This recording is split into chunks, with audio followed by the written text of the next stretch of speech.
ஓ இங்கதான் தூங்குறாரா? அண்ணே அண்ணே அண்ணே அண்ணே எந்திரிங்க, ராத்திரில தூங்கிட்டு.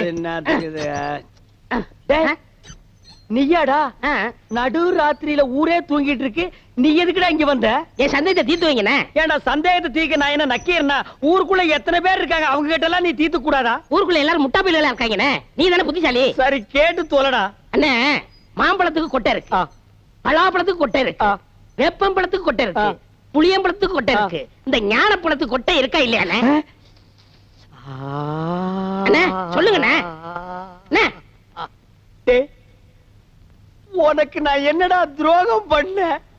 நடு ராத்திரியில எழுப்பி ஞான பழத்துக்கு கொட்டை இருக்கான்னு கேக்குறியே, என்ன பார்த்தா இந்த மாதிரி கேள்விதான் கேட்கணும் உனக்கு தோணுமா?